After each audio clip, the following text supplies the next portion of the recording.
our next guest here. I see Ben. We got it. You are Ben Crandall. Yeah, Is that I can hear me. okay? Cool. I saw you in the comments. I can hear you. Okay, but let me see if I can bring it up a 'Cause, little bit. yeah, I was There you go. trying to find some good Wi-Fi, but and I don't know if my headphones, how the audio is That on it. But okay. I think you're good now. I just okay, bumped you as up long a as tiny I'm bit. comprehensible. Yeah, actually, I chatted with you. I talked to you a little bit. I posted some book recommendations, I think yesterday. Good. Yeah. Okay. On the Graham atheist Opie thing. and Yeah. yeah. And I talked to you about on TikTok. I had the thing about intentionality, and I was not. I think my name's like Not So Angry Atheist or something. It was just Is that who you are? The not so angry yeah, guy? Awesome. yeah, So I'm glad you finally made it. First of all, welcome. yeah. I And know then work schedule and all that stuff. yeah. Around this. I love talking to not so angry atheists. So you Yeah, go by that handle online. So I'm happy for it, man. it was a random thing. I just like because I enjoy like the kind of like they call it like the blood sports like debate stuff. Yeah. But Ooh. I think I originally saw you maybe on with your discussion with Lance Yeah. Independent or whatever, and that was a really good discussion. Yeah, he's great. But yeah, I mean, I prefer the more just like chatting things out. It gets tough out there, I know, because some people, like I think on both sides, some people are like go in with ready to battle. I was gonna Yeah. come in here and destroy you. I don't think you have it in your nature though, man. You're like too Sorry, nice. mercy. Soon. Like it's funny because like I don't think I could if I wanted to because I'm so unpracticed, and that's just like gets back to the virtues. Like you build up character and you build up these habits that like it's almost like do you ever? My mom was this way. Every once in a while when we were younger, she would try to cuss and she'd be so bad at it, and it's like hilarious, right? So like that would be me. I'd just be spurting and sound like an idiot, try to destroy somebody or something. I don't do that. Yeah. I think it's part of my personality too. I'm always like trying to convince the other person, and I like it's always hard for me to like give into like rhetoric. I mean, the only time like I admit sometimes if somebody really pissed me off, I'll like go rhetorical on them, but it's just not, like it's unless somebody's like really pushing my buttons, it's hard. I tend not to want to do it. Yeah, same. You had to catch me at a really bad time. Over the weekend, I might have said a couple things. I was in a ton of pain with my ear. Oh yeah, I don't know if you saw anything about that. Okay. Yeah, but no, I didn't say it too much, but it can be bad. Like one time, I mean, obviously not like what you had, but one time I was just trying to like I was congested. I tried to blow out my ear to like discongest it, and it can like. Did you get any dizziness stuff? Because like I was like driving. I was driving and I tried to just like clear out the congestion, and all of a sudden like I felt like my head was spinning, and like it was like. It's bad because your inner ear it controls all your like balance and stuff like that. The vertigo stuff. Yeah. It's thankfully it didn't come fun. to that for me. Thankfully, it didn't come to that for me. Man, but like it was just pain and the pressure, and it started to like get on that bone right behind the ear, that's part of the skull, and like just the pressure in the oh, it's just terrible, man. I like before I put these in, man. I had my antibacterial wipes and it was just like trying to drench them. I hope it's feeling better. So far, so good. Yeah. I'm still taking antibiotics for another week. But then should be clear. You gotta finish them off for sure. Yeah. So anyway, so what do you want to talk about? Just the nature of debates and stuff? I'm happy to talk about that. I've got tons to talk about with that. I mean, I'm obviously an atheist, and like I said, like I watch the debates, and you know, it's like I appreciate like I know you talked to like Deconstruction Zone and like and he's really knowledgeable on Bible stuff. It's like it's funny because sometimes like there's places where I'll like be full on in agreement with stuff, but then a lot of people they get into like when they get out of their zone, it's like he obviously knows like a lot about the Bible, like and like has spent a lot of time studying it. So but yeah, when they get into like philosophical topics or like it's like that, then it's all just like it gets to posturing and stuff like that, and it's like, and I think that's why he wanted to move the debate there away from the philosophy. He wanted to like open up the scripture and like cite proof texts and stuff. But I think, But I can understand to some extent, just in the fact that like that's not like he obviously knows way more about the Bible than he does about philosophy. So it's like for sure, obviously you where want to go where you're he's comfortable. more comfortable. Yep. Yeah. Yep. I'm the same. Like, I mean, I'm happy to have a discussion about the Bible in, around my backyard campfire. Like, happy to do that. But like in public, where, bad things are already being said about me, I'd rather talk in my area of expertise, at least broadly construed. Like, my area of expertise, my specialization is not philosophy or religion, but I know enough, to be conversational about it. And so even with that, I was like kind of speaking generally. Yeah. And yeah, but I don't know, like, I've heard of the Grim Reaper paradox, but I couldn't like tell you about it, like with respect to like I like infinite the regresses and yeah. stuff. Yeah. But I know people who do, and yeah. But anyway, yeah, with that, man, I'm just disappointed the way it went. Especially the worst, the murderous thing about it was the comments, and then he posted a clip of it on his other channel, and just for clips and everything. And he's got one for like live streaming and then one for just clips. And it came like a week later, and I had recovered, I'm like, okay. Cause like that was really hard on me, like just seeing and trying to interact with the comments and stuff. And then it came again. It actually came like 5-6 days ago when I was like dealing with this, and I was just like, I'm shutting it out.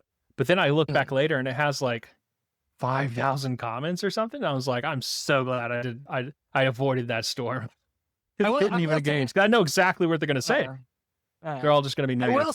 I will say it does happen on both sides. Like there's like all the presuppositionalists and like, but there it's all, it gets into this very tribal thing. So I always appreciate more a dialogue. Yeah. Yeah. And yeah, you said that he was, you said something earlier I wanted to address real quick, and I've totally slipped my mind, but you said he was knowledgeable about the Bible. I think there's the Thomistic kind of spirit in me wants to say this. There's two ways in which that can be said.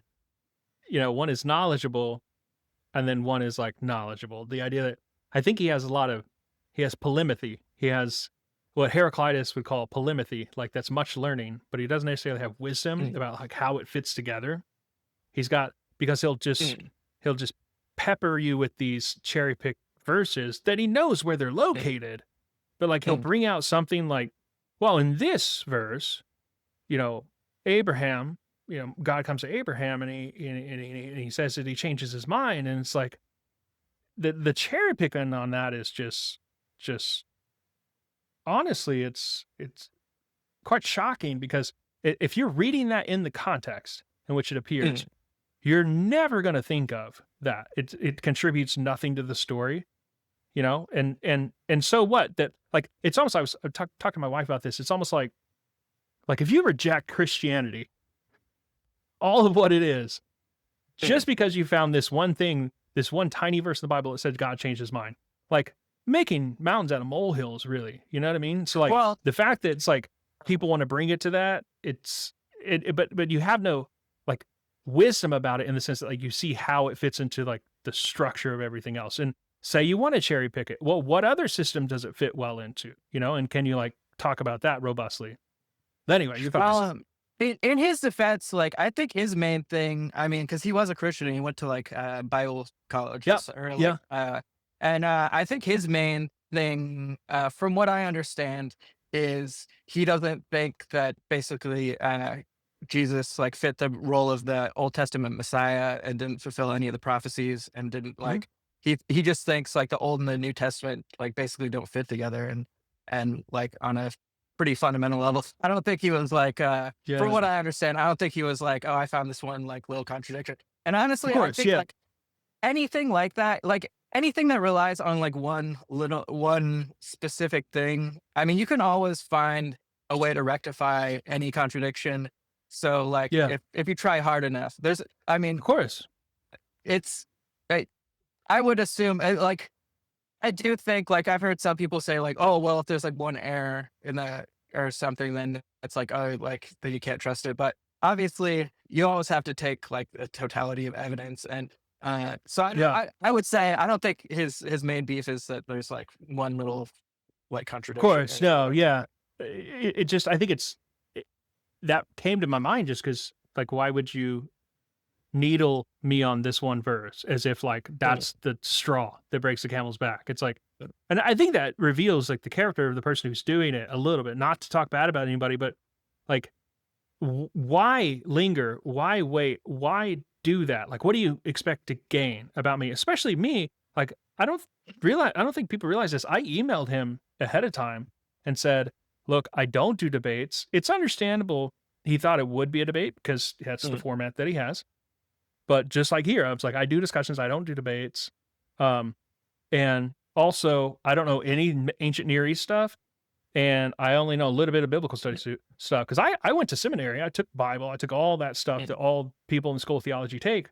It's just that, like, I was more interested in the philosophy stuff. That's what I was there for. It's more like, why do we got to take this art appreciation stuff? That's kind of like the attitude with this stuff. So I got the education, but it's not like I obsessed over it. You know what I mean?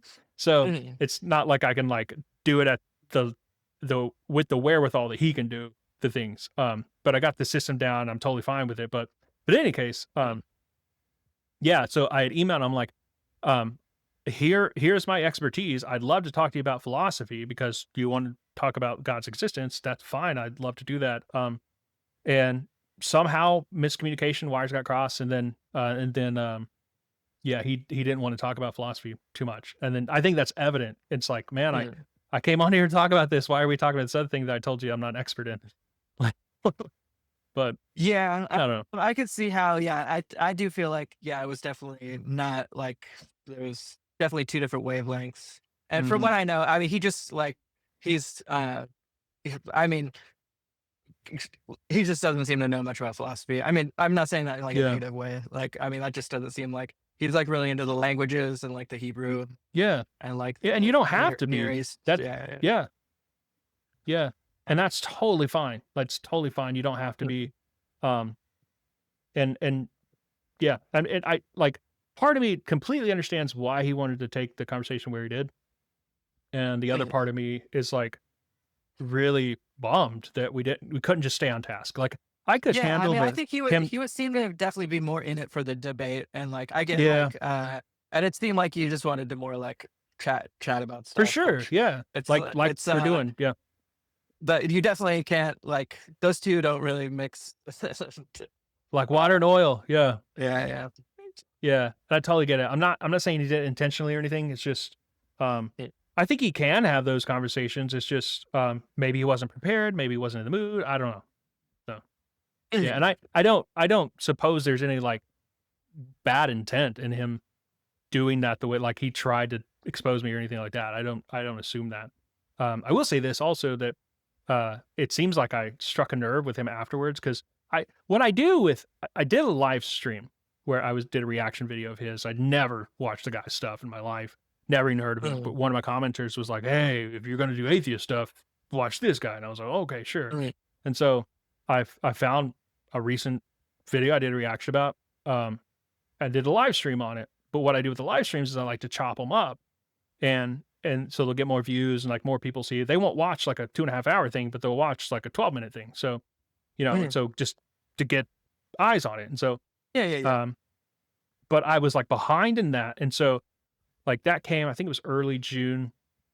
I did the live stream. And then like 2 weeks later, I had already done the discussion debate with him.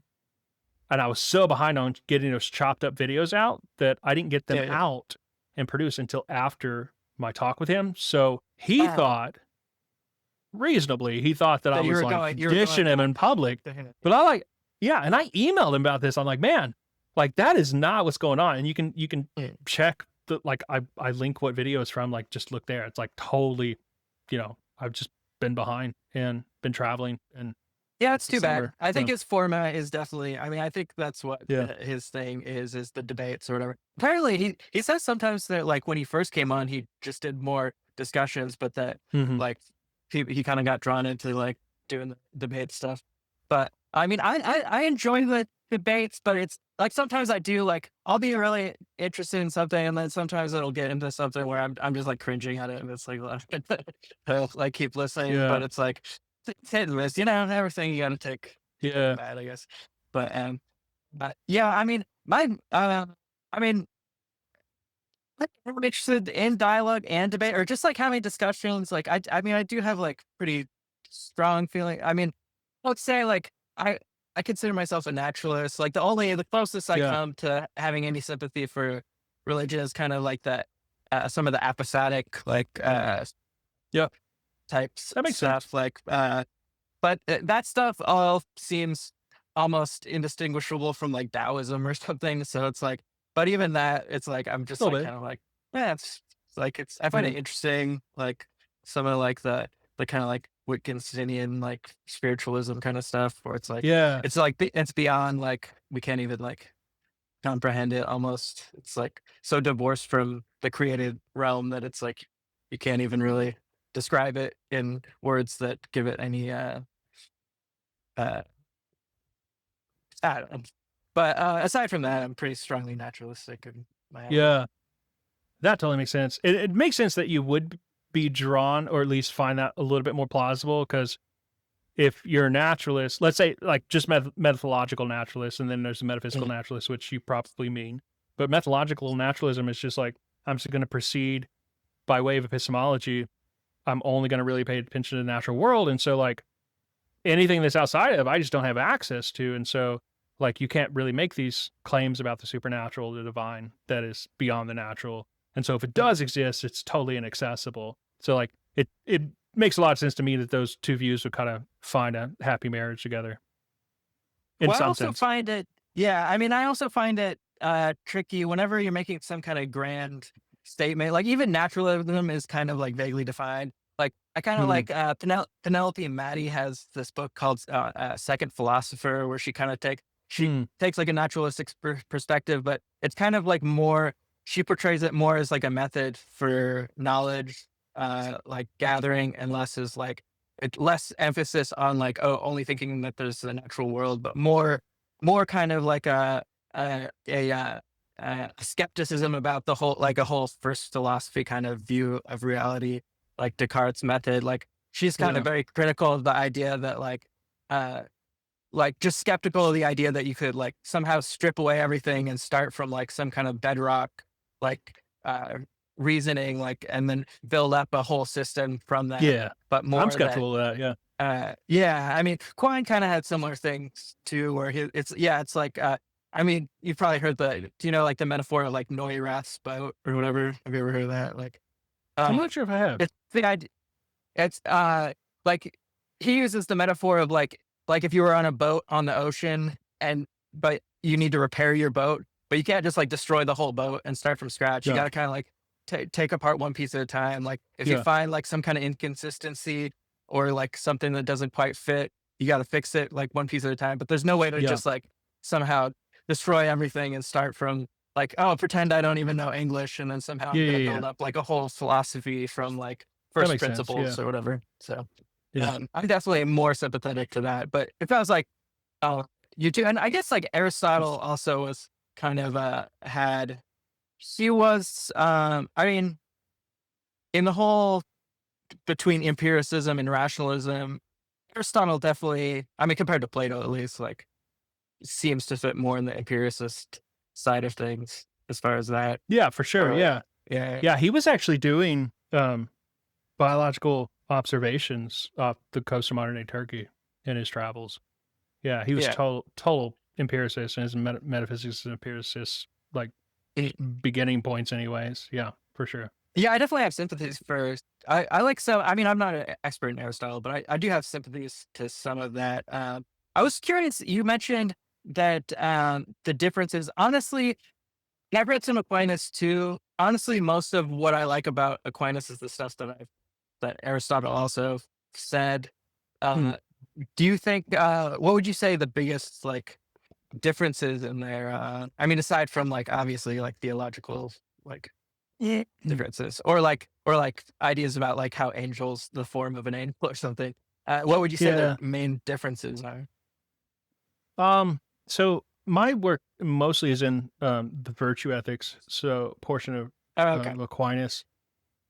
So I'm not sure about his metaphysics. Like I mentioned earlier, I've only like started to learn Thomistic metaphysics like as of less than a year ago. So Hmm. I'm not conversed in that. But as far as like ethics, Aristotle's ethics, his virtue ethics framework is more social, political, the here and now, so it's going to transform certain virtues. Like they're going to have the same virtues, but they're going to like take courage, for example, fortitude.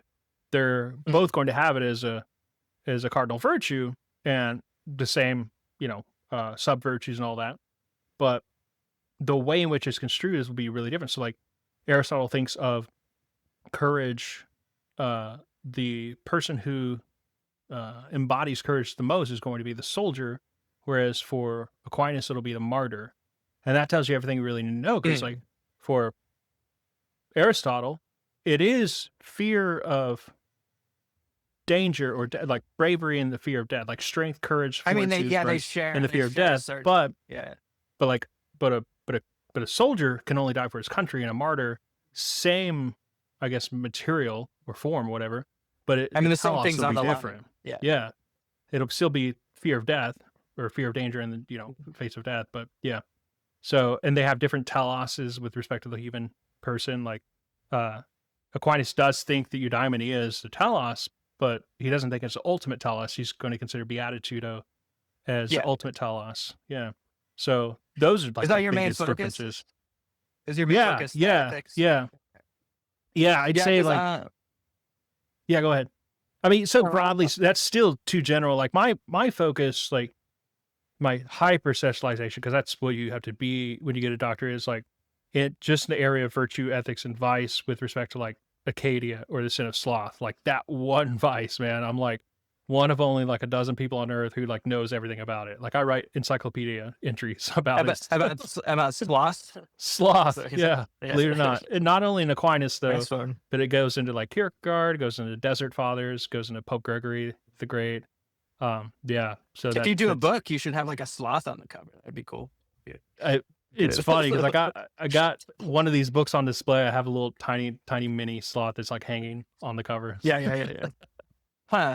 Yeah, that's interesting. I haven't thought that much about the ethics of sloth. I was also like, I honestly like my disposition is more towards like the metaphysical stuff. Like I read like Edward Fesser's book on like scholastic metaphysics and stuff like that. I definitely find that stuff interesting, and I do have like kind of like I have a meta-ethical position, but I wouldn't say that's like my the strength. I think I put it off for a long time because, like I said, I tend towards more like in a way ethics seems so like, I don't know how to describe it, so like wishy-washy compared to like I was always interested like what are like numbers and like what are like the nature of like modal language and stuff like that. I was always like, for some reason, that's what I don't know, just naturally dispositionally like gravitate towards. I eventually did kind of like get interested in meta ethics, but I can't say like I'm like that. I do have some sympathy for virtuous ethics in the idea of like the fact that developing character, like I do think developing character is important in meta ethics or in one's technical outlook. I didn't do ethics the entire time because I was in grad school for 10 years in just straight philosophy, and 2, maybe 5 of those years were like just hyper specialized on epistemology. So I was like, contemporary analytic epistemology was like only thing I thought I was going to do, and eventually I just got burned out on it. And then when I got to Baylor, did my doctorate, in the last 5 years, I realized, I took a seminar on the passions, the emotions, like all these philosophers talking about the emotions. I'm like, where was this whole time? And it was like very life-giving at a time that I really needed. And then that like led me to thinking about cheerfulness and sorrow. And then my dissertation was like all about depression and the conceptual history. And like, that was like just transformative thing. Yeah. So that was really cool. And it signaled a shift in my focus, but the epistemology stuff, after doing that, I did it because I was like naturally drawn to it, and like I was okay, at it. But it wasn't like really where my heart was. And after I got burned out on it, I was like, nah. And there's a lot of like professional reasons too. It's like all the competitiveness and stuff, and like you got to like yeah, that publisher perish attitude. I just wasn't Yeah, interested in yeah. that, and so yeah, I eventually got out of that, thankfully. But yeah. Gotta find your Anyway, own niche. yeah. So let's give you the last word here. I've got looks like Keanu waiting, and then Oh, no problem. yeah. So Yeah, wrap no, it up it's been if you great would. Yeah, it'd be great talking. It's great talking to you. It'd be nice to talk sometime. Like, I mean, I could talk about meta ethics. That's not like my probably where I know as much of like the literature on all that stuff. But Yeah, yeah, it'd be great to talk. Or if you want to talk about Christianity and like for why I sure. don't Either find one of those convincing things. or Just something. just think about it. Bring list questions. Some people even bring like notes and stuff, and like we'll just share a Oh, yeah, screen or yeah. something, bullet points and Oh, stuff. yeah, And yeah. Yeah, I'll have to yeah, do it when I'm I around a computer. for sure. I have been getting more into meta ethics than what I was, especially that conversation with Lance. And I learned a Mm. ton. Yeah, he's And like yeah, it's amazing. he's That, real like, good. he knows like all the distinctions. He'll be like, oh well, this Yep. is like yeah, agent relative versus yeah. So he knows all the lingo. I definitely Yeah. like part of that. It makes me realize like when I hear him talk about like the different distinctions, sometimes I'm like, oh yeah, I don't really know any of these. Yeah. Yeah. To like just So, get conversant, you have to do a speed yeah. run through like 3 of his long streams. And then like Yeah, just and try he to pick knows up as like much as you can. especially like his knowledge of like the logical space of like possibilities. Like he'll be like, well, Mhm. nobody really takes this position, but one possibility is you can have this position, and then like Yep. list off like the different perspectives. So definitely. But yeah, whatever you'd be interested in, Yeah. and it'd be great to talk to you again. Sounds great, man. Well, thanks for coming on. It was good to meet you in person. So, Yeah, feel all right, better. take care. Thanks. See you Yeah. next time. All right. So that was awesome, guys.